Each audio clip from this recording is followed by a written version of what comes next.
Testing 1, 2, 3.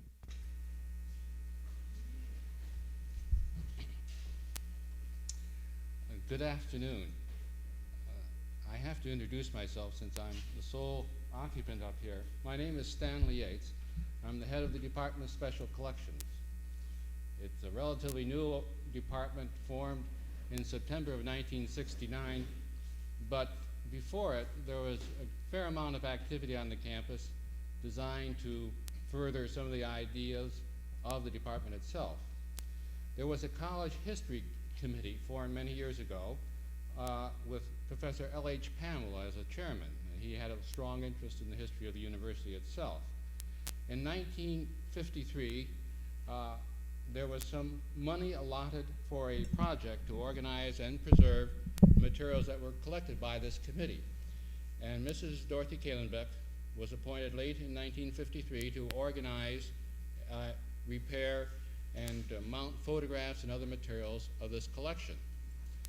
It apparently filled some sort of a need on the campus because by the end of that year in which the project was to be terminated, enough material had come in from a variety of sources that they decided to keep Mrs. Kahlenbeck on, and she has continued in this position, and in fact now she is university archivist in the Department of Special Collections.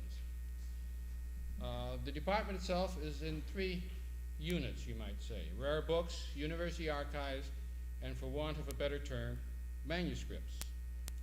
Rare books are, as the name implies, a collection of materials by our criteria are rare. Maybe in some other universities which are much more plentifully blessed with such materials, they wouldn't be considered rare. But we have a collection of between 4,000 and 5,000 books which we consider rare by a variety of standards. We do not have the money, let us say, to go out and actively purchase rare books as such. The market is becoming more increasingly expensive, and with the limitations in the budget in the library, we just cannot actively go into it. We do get screen books that come in as purchases by the faculty and library staff members, and we decide whether any of these books qualify, you might say, for inclusion in rare books. We also, as time permits and resources permit, screen the books in the stacks, attempting to find books there that should really be located in rare books for preservation and control. And we find a fair number of those books too. University archives is an all-encompassing term which includes all the publications by the university, about the university, its staff members, and so on. This includes then the files and records of individual departments, colleges, institutions, and so on. We have not done as systematic a job as we would like, but the mere prospect of contacting all these departments to determine which records are significant for preservation is so staggering that we are quite happy at the present time to go slowly in this. But we have made important transferal of materials. Probably the most important within the last 12 months are the materials from the Ames Laboratory Institute for Atomic Research. A good deal of material from the World War II period, and arrangements are made for systematic transfer in the future. And the third division is called manuscript collections, for, as I said, for want of a better term. This includes materials of individuals, companies, organizations, and so on, which are not connected with the university, but whose activities and interests are aligned to the interests of the university itself. We collect in areas which the university has traditionally been strong in: agriculture, science, technology, and so on. This does not preclude other areas as they may appear. Now, in all this, certain problems and certain techniques appear, and is most evident in the manuscript collection. Some of it spills over, you might say, into the other 2 areas, but I'd like to talk primarily about manuscripts as an area of problems and of techniques which we have faced and which we will continue to face in the future. Basically, what we're doing is asking for donations of materials. We don't have the funds such as University of Texas, backed by oil wells left and right, can go out into the open market and, let us say, bid for the papers and collections of de Maupassant in France and make it so attractive that the French government may have to step in and say, no, you can't do that, and raise the money themselves to keep it from being transferred out of the country. We are not in that position. We probably never will be in that position. So what we are attempting to do is contact individuals or institutions or organizations and ask them if they would consider depositing permanently on loan, whatever the conditions are, materials that we think might be useful for research purposes here in the Department of Special Collections. Now, we do offer something in return. It's not a one-way proposition. For one thing, we offer preservation and organization. Recently, I was down in Des Moines, and I was called in by one of the large insurance companies, and they said, we have a bunch of materials, our archives. And I had no idea what they were talking about, but it turned out to be a small room piled in great disarray of materials of what they consider archival material. But they had no idea what was in there. They didn't know whether it was important or insignificant. They could make no use of it because they couldn't find anything that they might be looking for. In fact, they didn't even know what was there. So I told them that essentially it's worthless unless and until they organize it. And if, as I suggested, they might send it up to Ames, and we would gladly organize it for them free of charge. And in return, they would have their materials here available for them, available for researchers too, for that matter, but in a form that could be used by anyone, by them included. This holds true also for a new organization called the Iowa Yucatan Partners for the Alliance. It's a voluntary organization. The state of Iowa has adopted the Yucatan province in Mexico and have sent down teams of agriculturalists, dentists, doctors, and so on. Their materials, too, are in rather disarray. They're not sure what they have. They will be sending the materials up here sometime this summer, I hope. And we, in turn, will organize it so that it is usable. And we will send them, in return, what we call a finding aid, a index, you might call it, which will enable them, if they need it, to ask for materials that they might need. A secretary's report, annual report for a certain year, or correspondence dealing with a certain thing. As it stands now, they don't have the staff, they don't have the means, and they don't have the organization of materials to find out what exactly they do have. So we do offer something in return. We offer them a means of organizing and controlling their own history, you might say. There's also an aspect which I don't necessarily emphasize, but it holds true for individuals. In a sense, we are in the business of preserving the materials indefinitely. We do it by a variety of ways, through use of acid-free file folders and pamphlet boxes. We have, as best as we can, humidity and temperature controls. We eliminate things like paper clips, which tend to rust, and replace them with non-rusting aluminum ones, pins and things like that. So what we're trying to do is preserve these things indefinitely. I wouldn't say permanently. I don't know how permanent that is. But certainly, we do as best we can to keep it on an indefinite basis. In a sense, then, we're offering a degree of immortality, you might say, to an individual's life work, if that's what it is that we're concerned with, or to his relatives if he is no longer living. And we do get answers back to inquiries about, oh, if I'd only known that it might be useful, I wouldn't have thrown it out. This happens from time to time. So although we don't emphasize it, I think it can be read between the lines that if the materials were transferred here, we would do our best to preserve them as long as we can with the knowledge of technology that we have now that would do it. And then this would give, the importance of the individual. It would stay there until someone came to investigate it and put it in its proper niche in history. And finally, we stress to some extent the uniqueness of the materials. Particularly correspondence and files and so on. These are unique, they can't be replaced, and they're not like books that might be lost. If a book was lost, the chances of replacing it in one way or another in the market is fairly good. Even University Microfilm, for example, will will duplicate any book that you want, and then, well, you can try to find a copy of it and Xerox it for you.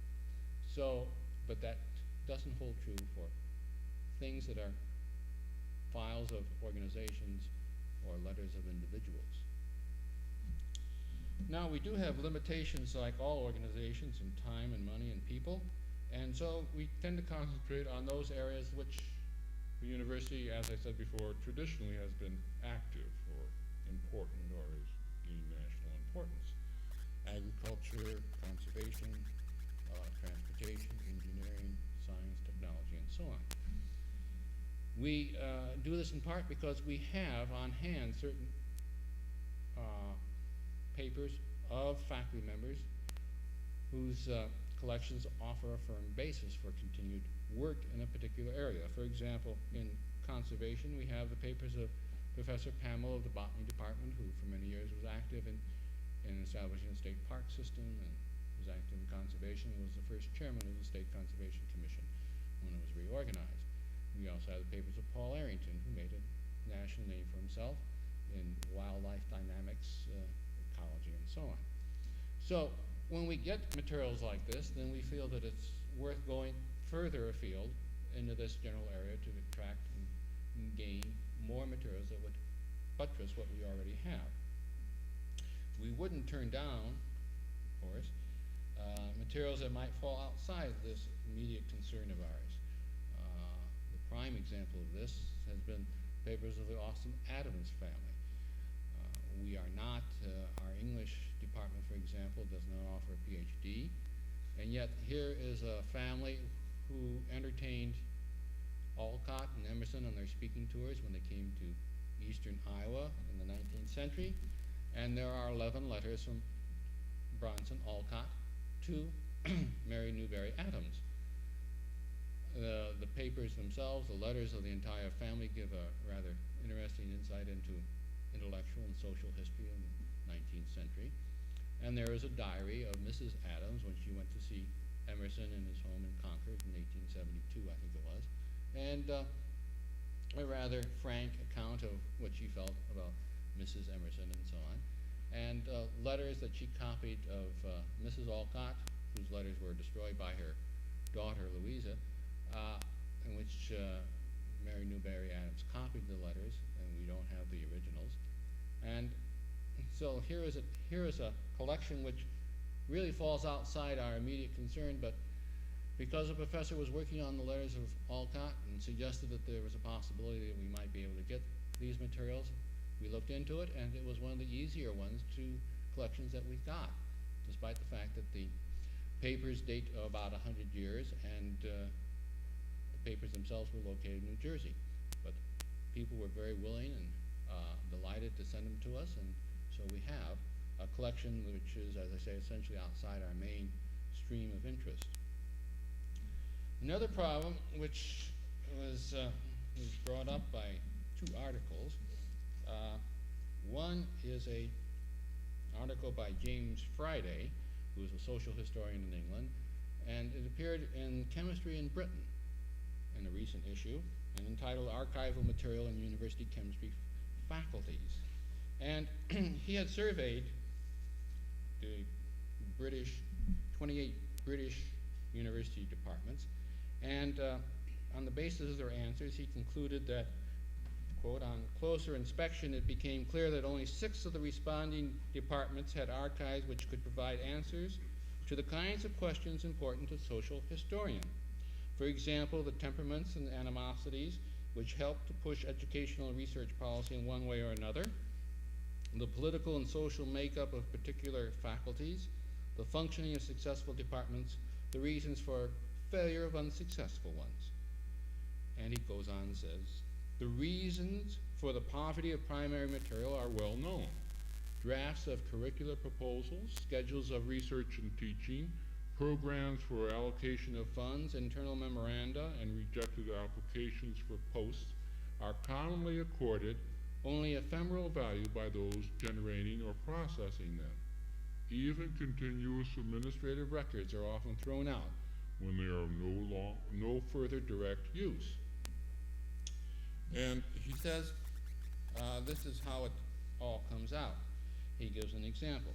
The important questions of how faculties functioned, why they succeeded or failed, how they interacted with social changes, manpower needs, political influences, financial pressures, and so on, simply have not been answered.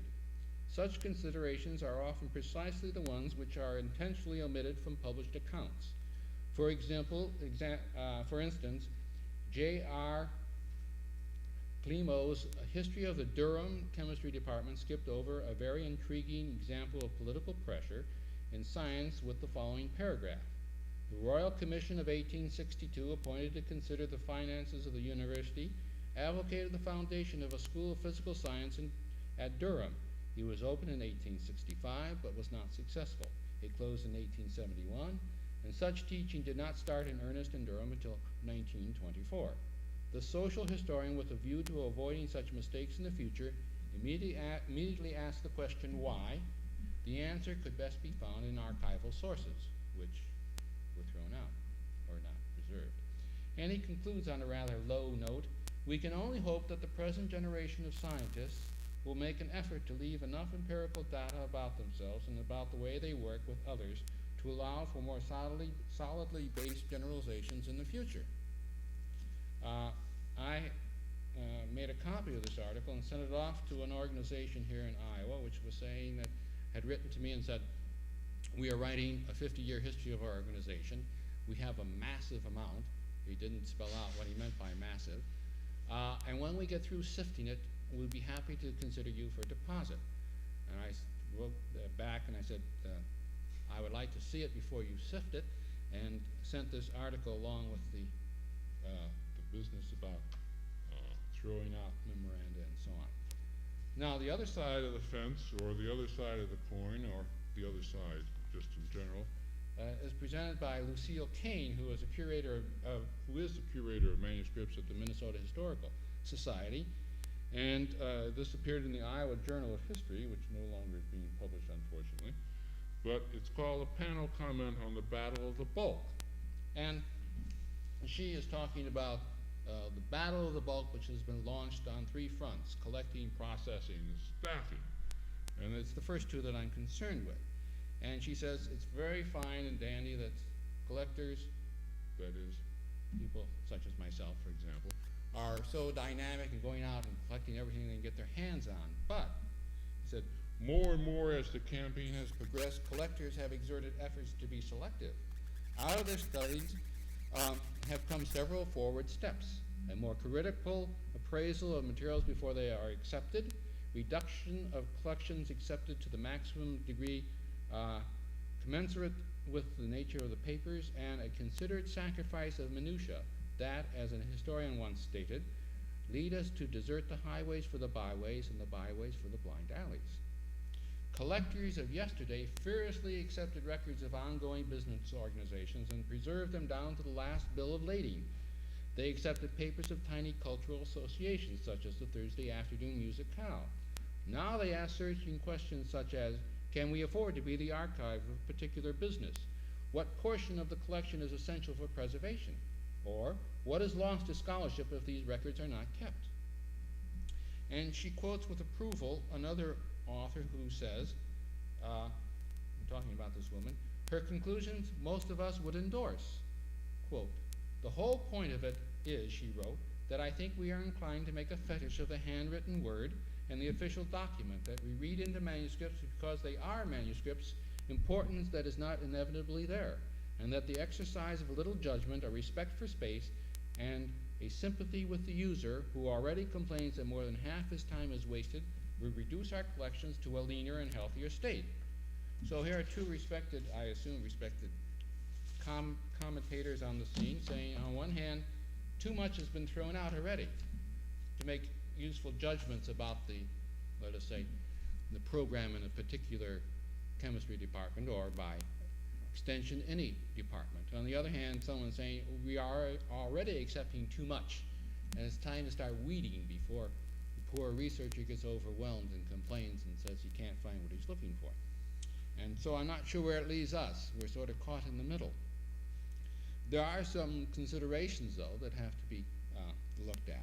One is, as I mentioned before, materials concerned oftentimes are unique, and you have to be rather, I would think, rather wary of throwing things out if you thought you might not be able to replace it. And if someone came 20 years later, even if you weren't on the scene, and said, where is such and such, I can't, it's a missing link in all my research, and you, the person on duty then might have to conclude that it was thrown out 20 years ago or something like that.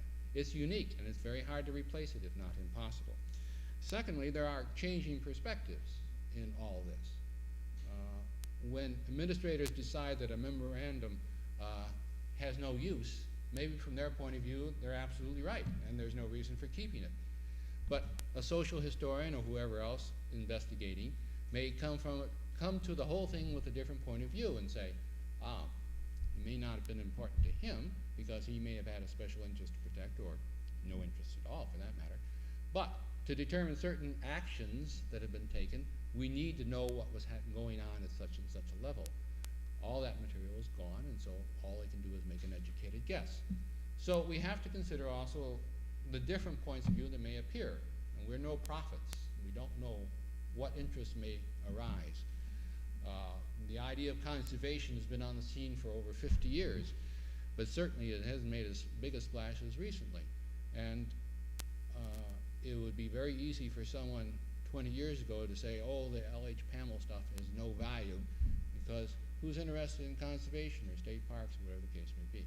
So we can throw this out, and we can throw that out, and reduce our collection by 50%, and we're that much ahead. Then there is the fact that there are limitations in our personnel and our time. We just can't agonize over every item and say, is this letter worth keeping? Is this reprint worth keeping? And so on. I tend to believe that if you have to agonize over something, you might as well keep it. If it's that iffy about whether it's good or not, you might as well keep it. There is some sort of a rule of thumb as to how much you can reduce to make it worthwhile. If you can reduce the overall bulk by, let us say, 10 or 15%, if you have 10 pamphlet boxes and you get rid of, let us say, at least 1 or 2 pamphlet boxes, and the whole idea of reducing the bulk, then it's worth it. But if it's, I'm not sure it's worth it in the point of view of time. Certainly from our point of view, we have a very limited staff, and if I asked each staff member who is processing a collection to decide each letter, is this important or not, we'd never get anything done, and we'd have a backlog which would be, in a sense, useless to anyone. So these things are things that we have to ponder each time we get a collection, and I tend to encourage potential donors to be, as I say, overly generous, and if they have any doubts, include it rather than throw it out, and leave it up to us to decide whether or not to keep it. And we have, at least up until this point, been very generous in our own right. We throw out only things that are obvious duplicates or of a very personal nature, within a family, let us say, which has no research value as far as we can see. But I don't expect them to, people who process collections, to sit down and ponder each letter that they come across, or each note, and so on. The next thing that we are faced with is the organization of the material itself once that we get it. If it has some sort of organization, we keep it. For one thing, it obviously saves us a great deal of time. We don't have to reorganize it. And this is always something that's in the back of our minds. And secondly, and perhaps even more importantly, it reflects the organization, or it reflects the activity of the organization itself or the individual. It shows what importance he places on certain things. It shows how the institution or the organization, whatever it is, carried on its day-to-day business. So, as an overall picture of both an individual or a group, the organization that it maintains, if it exists, is certainly worthy of preservation. If it's disorganized, God forbid, but that does happen, if it comes in a disorganized manner, in part perhaps because someone else has gone through it and shuffled everything out of place, whatever the reason is, if it's disorganized, we have to decide on the type of organization to make it useful. And this can be done by subjects, let us say, or by type of materials. You segregate out the books and the letters and the articles and so on. or by arranging the correspondence in a certain way. The next consideration is whether you do it on a broad or close basis, whether you do it in broad categories or you do it in a very detailed fashion. And this is dictated, of course, by the amount of backlog you have, let us say the amount of materials waiting to be processed. It depends even more importantly on the importance of the collection itself. We have the papers of Professor Damon Catron, who was here for many years, and the initial organization of that group of papers was on a broad basis. It turns out that we will be getting more of his papers reflecting his career when he left the university and went to work for W.R. Grace and then later the University of Missouri. We'll probably have to reevaluate the organization that we imposed on it the first time and perhaps do it with the additional materials more detailed than we had anticipated. The other extreme is what the University of Iowa did with the Henry A. Wallace papers, which unfortunately the Department of Special Collections wasn't on the scene when that was made available, so they got it. They did as an extreme job of indexing, cataloging, and so on as you probably will ever see. They took each letter and gave it subject headings, up to a maximum of 2. And this is probably as detailed as any collection that we'll ever receive would be given. So these are the possibilities too, either very detailed or semi-detailed or a very broad organization of it. And then there are various types of organizations of the materials themselves, and this is determined by the materials that we have. If, for example, the collection that you receive will have additions in the future, then it would be a good idea to make it chronological so that the additions in the future can be just simply added on to it without disrupting the whole scheme. We did this with the Harold Davy arbitration cases. We anticipate receiving from Professor Davy periodically the cases that he has arbitrated for the preceding year. And it will be a simple matter then to add a year's accumulation onto the collection as it stands. But that meant that there had to be arranged in a certain way so that it could be used. And so the scheme that we settled on was to arrange it in chronological order by date of the decision, and then we added on the same line the type of grievance, the name of the union, and the name of the company. So that gives, in a sense, 4 entries into the collection, depending on what you are interested in. The same thing in a chronological arrangement was done for the C.C. Perry papers, a famous botanist of the 19th century, whose papers were obtained for the university through the efforts of Professor Pamel. Perry was a friend of other famous botanists, Engelmann, Torrey, Asa Gray. Now, in the 19th century, there are no carbon copies of letters, so what you have is primarily the letters coming in to Perry, not too many of the letters that Perry himself wrote. So what they did with the collection was to arrange it in strictly chronological order, and then at the same time devise an index of each letter. Now, the collection isn't very large, and it is an important collection, so it's worth the amount of energy and time spent on it. So that if you get a letter, if the arrangement is chronological, and you can get a view of Perry's career as a botanist from the very beginning in the 1840s until his death in the 1890s, about the 1890s. And this will give you an idea of what the man did in his professional career as a botanist. And if you want to know who corresponded with him, you look in the index and you'll see Engelmann, and it'll give you a date. And you simply have to look in chronological order for that date, and you get the letter that Engelmann wrote to him. It's quite simple and yet quite effective. A more difficult arrangement would be by subject, as they did with, the Henry A. Wallace papers, I'm sure, arranged in chronological order. But, for example, if we have papers of a state legislator, the names of the correspondents are rather meaningless because most of the time they are on a very local level, and no one's going to be looking for the name of a constituent. So the papers are arranged by the subjects that the legislator would have to deal with, abortion, reapportionment, and so on. Or we have a diary of Nils Olson, who was head of the Department of Agricultural Economics in the USDA in the late 20s and early 30s, and it served under Henry Wallace. He kept a diary, what it amounts to is sheets, 5 by 8 size sheets, in which he had his secretary type.